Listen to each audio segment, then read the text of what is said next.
Coming up on TPI. You are, I think, maybe between 3 and 8 years old. It's your first composition. And I think it goes something like, oh my God! I want to know about that song.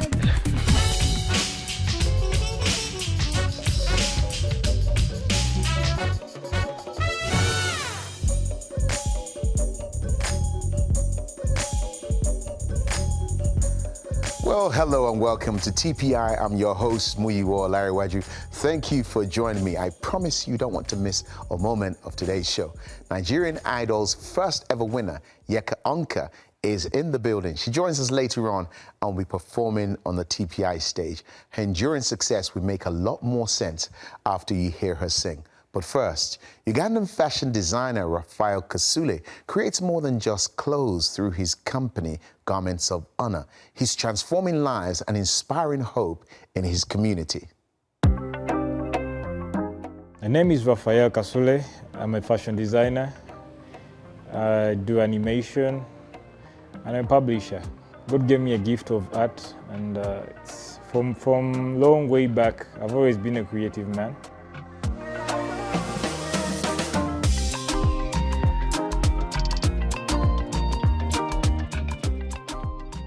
At the age of 9 years, unfortunately I lost my dad.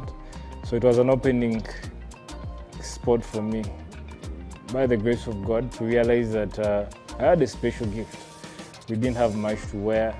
Our clothes were wearing out. We didn't have any source of income. My mom was still a young lady. She had no work. So we needed to find a way of getting these clothes. I remember at various occasions, I used to see these old curtains that Mom had put aside. So I'd request for them and cut out some few jackets for myself. I got to notice that actually the work was brilliant, and everyone else who used to see it appreciated the work.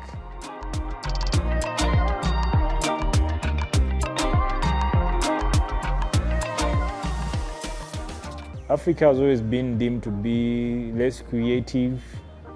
And I have this strong passion that we can throw out our work out in the world so that people can actually realize that much as we may be called out to be the third world countries, we have talent that actually match up with international standards.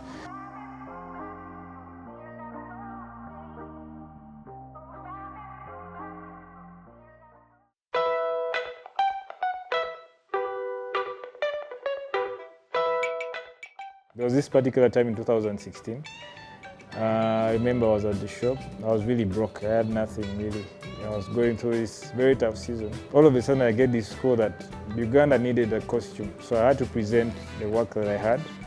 Lucky enough, I was the one who won that bid. And being the fact that Uganda was top 7 among the many nations that were at the Rio Olympics for 2016, yeah, I got confidence, and I also appealed to our bosses, the National Council of Sports, to keep on designing for our national team for the events that are going to happen next year.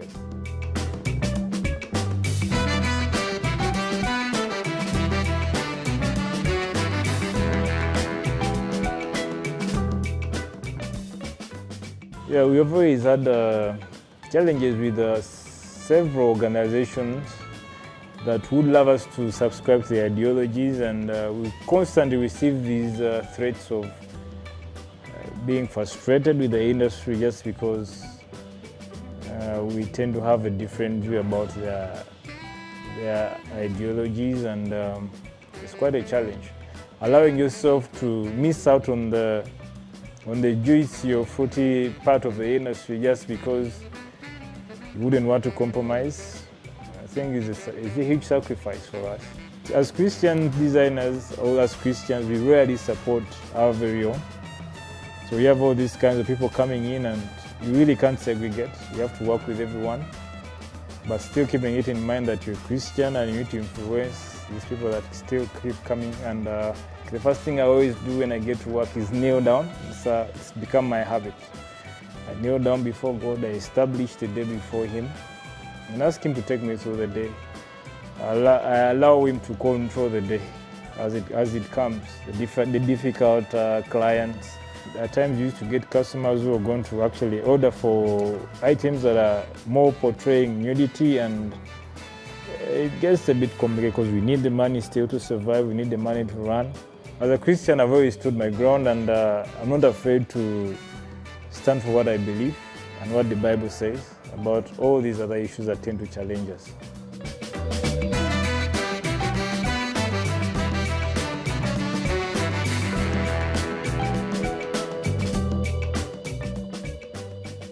We had the pandemic, the COVID pandemic, which affected our industry so much that it invented ways of best working with the elements that are provided with us without necessarily having to go to the workshops. I still get to manage to run businesses and sell our products out there. So we had this thing of computer-aided design that came in handy, and we ended up having to divert ourselves into that kind of realm because globally everyone is working with that. People are using that for production purposes, because right now we have the 3D printing, we have 3D presentations that are happening globally. These include the virtual reality. We have fashion shows happening digitally without using actual models.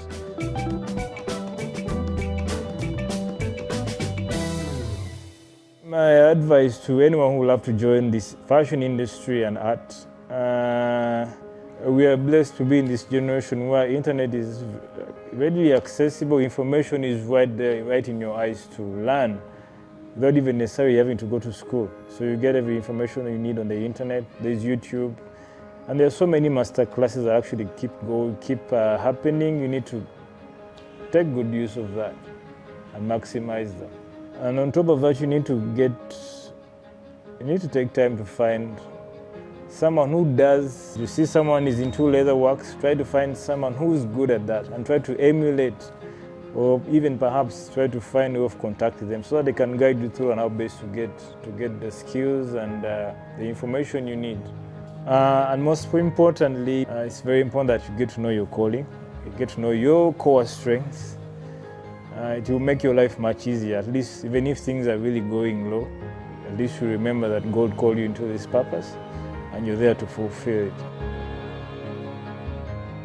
Rafael is absolutely killing it with his incredible designs. There's something about looking good that instantly lifts your spirit. And speaking of uplifting spirits, we've got the first ever Nigerian Idol winner and worship leader, Yeka Onka, joining us in the studio after the break. You definitely don't want to miss this. When I was a little girl, I made a decision that poverty was going to end with me. And that was because of an experience that I had when I was by myself. This is actually the first time I'm sharing that.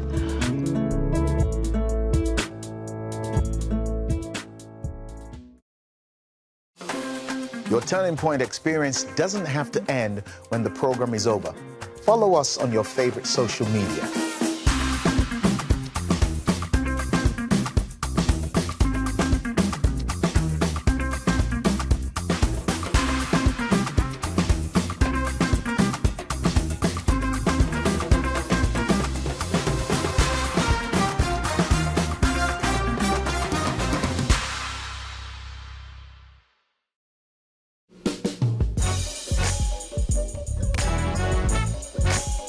Welcome back. My next guest has the voice of an angel and has the Nigerian Idol Award to prove it. Onyekachi Gilbert, better known as Yeka Onka. Welcome to TPI. Thank you so much for having me. So I need to call you by your full government name.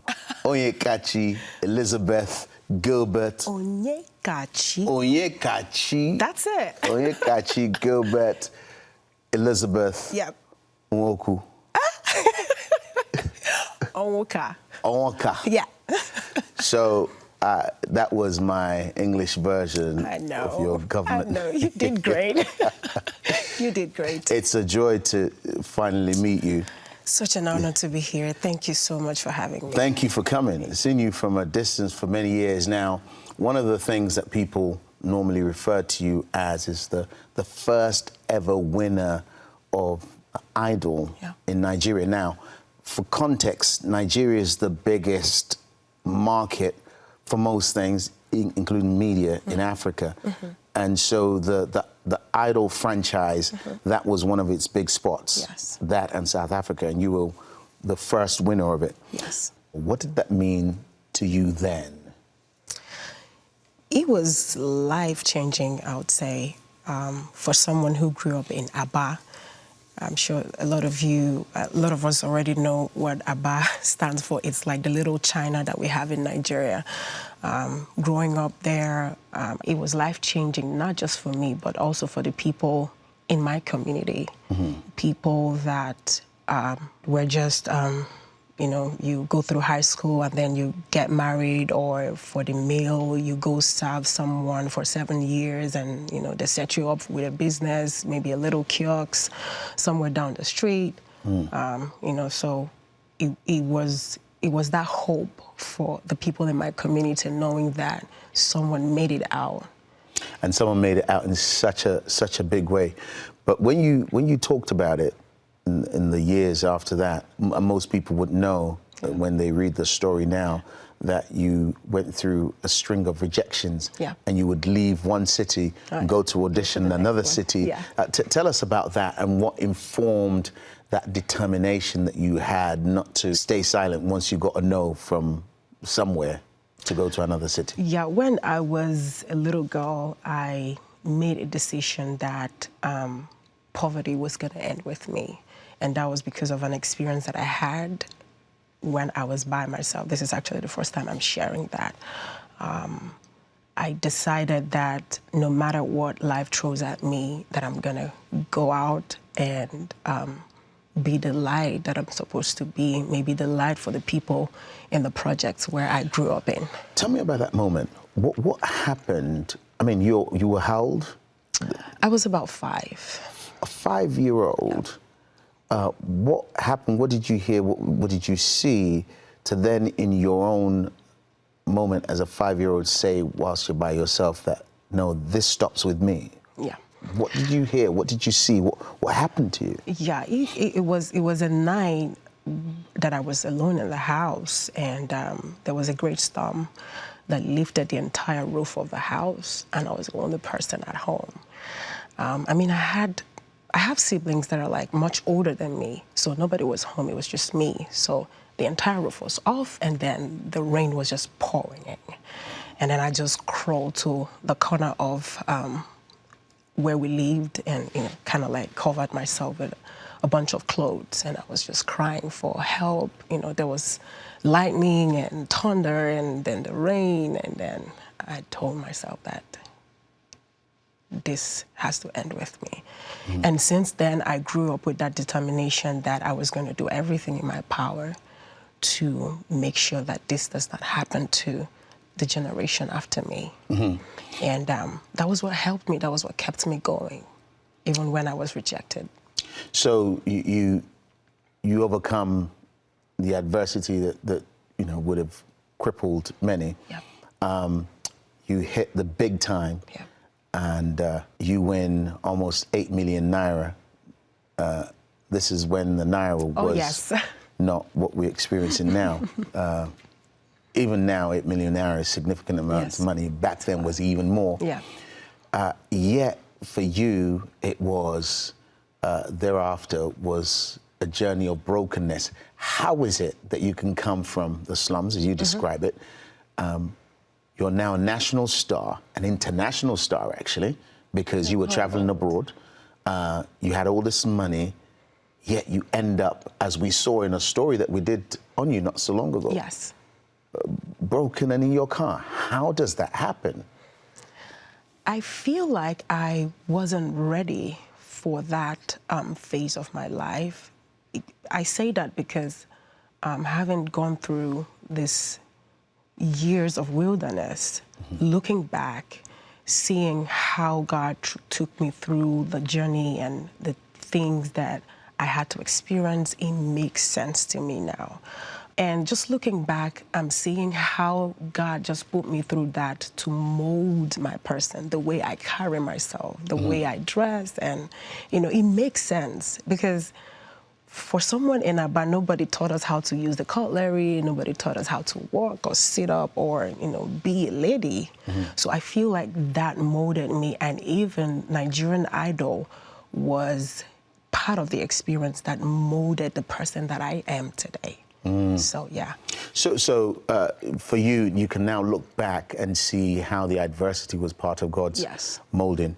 I'm intrigued. I want to talk more about your parents and music, because we all know you for being this incredible songstress with a massive voice, but your parents were musicians. I was asking you before we started that you have the records of your parents, and you said, how did you know? Well, the apple doesn't fall far from the tree.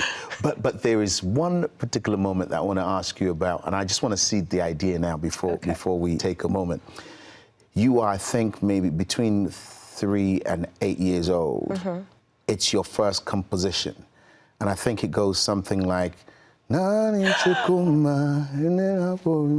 my God! I want to know about that song, and I want to know the impact of it now when you think about it and you think about your father. Hold that thought. Oh. Don't go anywhere. We will be hearing more from the one and only queen of Igbo worship after the break.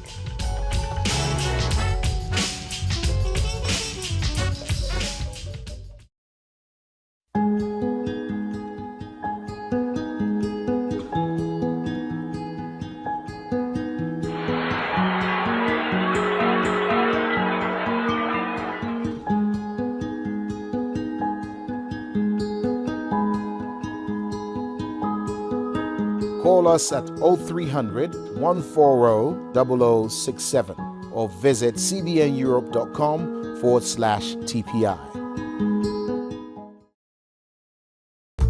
Your Turning Point experience doesn't have to end when the program is over. Follow us on your favorite social media.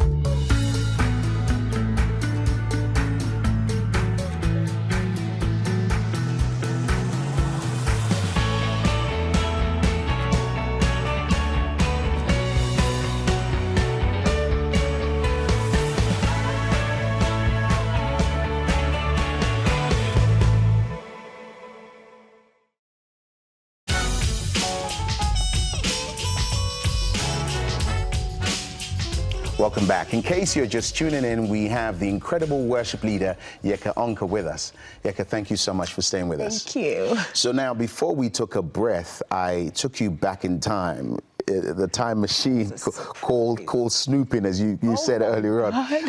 You wrote a song before the age of 10, the first song you would ever write, and I tried my best to sing it. Nani chukuma yena bobi mo, nani chukuma yena bobi mo. So I now on my maternal side, we are from Umahia. What? Yeah, another shock, right? Wow. My Igbo is not so good, and I tried my best to interpret. Tell us the words of that song, which was the first ever song you would write. What were the words? Nani chukumara hena bobim. It means God knows the desires of my heart. Only God can tell what I desire, and only Him understands what I desire. You were how old when you wrote this? I was 8. You were 8 years old when you wrote that? Yes, yes. So you wrote that. You tell your father. Now, your father is a singer. Your mother, your late parents were singers. Yes. I mean, I've seen records, vinyl of them. Yes. And you say to your dad, I've got this song. What happens next? I mean, he was so excited. My dad was a very big critic. He criticized me a lot, like, oh no, you need to do better. You need to now go put the software notations and, figure out the harmonies and all that. But he did promise he was going to record it for me when I turned 20. But unfortunately, at the age of 17, he got ill. He was very sick and couldn't do much for himself. And yeah, I wish I recorded that song with him. So you wish you recorded it with him. Yeah. Maybe now that I brought it to you, you've got a record coming up. Yes. Maybe we should do that song on your record. Right? Yes. Yes. A remix of it. But, you know, for someone who's watching and all they see now is, I mean, you at this stage, you talk about 7 years in the States. You left Nigeria, came to the States, and you describe it as wilderness years. Yes. You left Nigeria years before what we now call Japa. You know, and Japa, for those who don't know, is, you know, escape to a good life. Yeah. So you escaped to a good life, but you call it wilderness years. But here you are now. You are the let's say, for argument's sake, the director of music for Streams of Joy, Yes. Pastor Jerry is a dear brother of ours. You've got your own projects coming up, and you say this is now a time of becoming. What would you say to someone who looks at you and thinks, I just wish I had the Idol opportunity. I wish I had America, because she's had all this and she's saying wilderness. What would you say to them about God's time and God's process and where you are now? I would say trust God. Trust that He knows every detail of your life. Trust that He's never out of plans. Trust that He knows what He's doing. Especially in the wilderness, I feel like one of the most damaging things that could happen to a believer is going through your wilderness season and not understanding the purpose of that season, or not even grabbing the lessons of the season. So whatever you're going through, look out for the lessons. Ask the Holy Spirit, what do I need to learn? How do I get better? Why am I going through this? Understand that season and why you're going through it and the lessons that you need to learn from it. And our time is up, but I want to hear what you would say to the young you who had just won Idol, gone through the journey. You've traveled around and went overseas, and then you get to the moment where you're in your car. You've decided you're going to drive your car off Third Mainland Bridge, which is one of the bridges in Nigeria. Right now, if you were looking at you then, what would you say to Elizabeth Gilbert at that moment, before the angel came to you? Again, I would say trust God. I'd like to go back to the lessons that I've learned in this 7 years of wilderness. I just never knew how much I didn't trust God. I was that kind of Christian that would pray about something and I would still go out and find solutions and options. But being here, I was stripped of everything that I thought made me who I was, until God started molding me into the person He wants me to be. And in that process, I learned to trust Him and know that He is the A and the B and the option C, no other option but Him. So trust God. That's what I would say too. Yeka, thank you so much for joining us on TPI.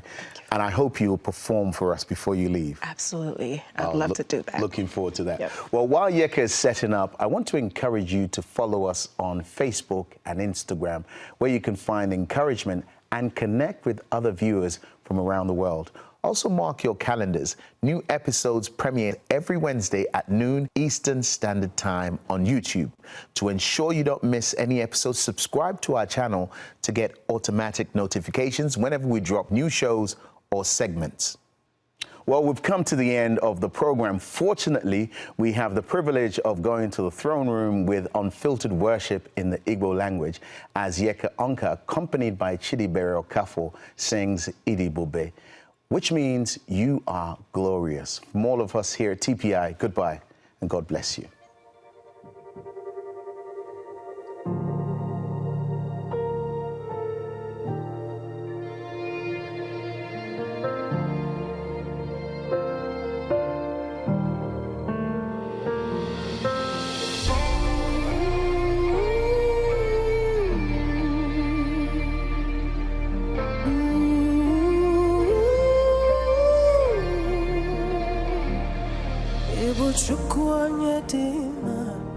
Ibu chukwanya dike, Ibu Alpha na Omega mo.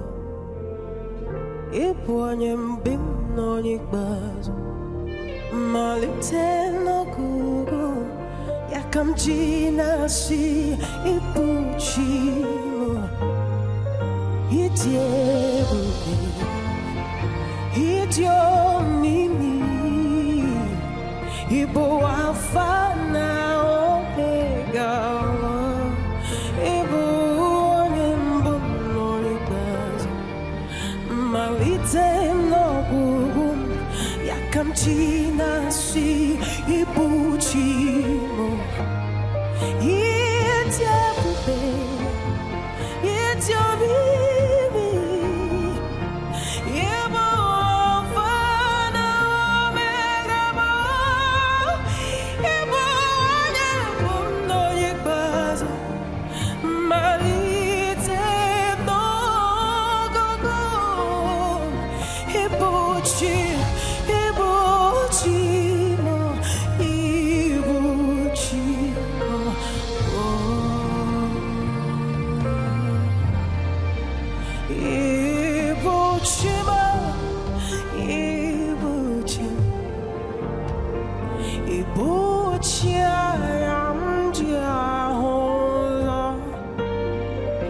Akataka wokibe ore Olila Kendim so I hear my ego Okine can get you sworogo Sworogi Akama boys yara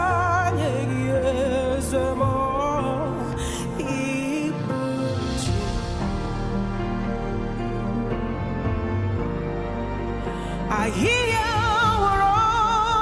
my ego. Again, it can get cheats or goes wrong. I got my boys,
Idio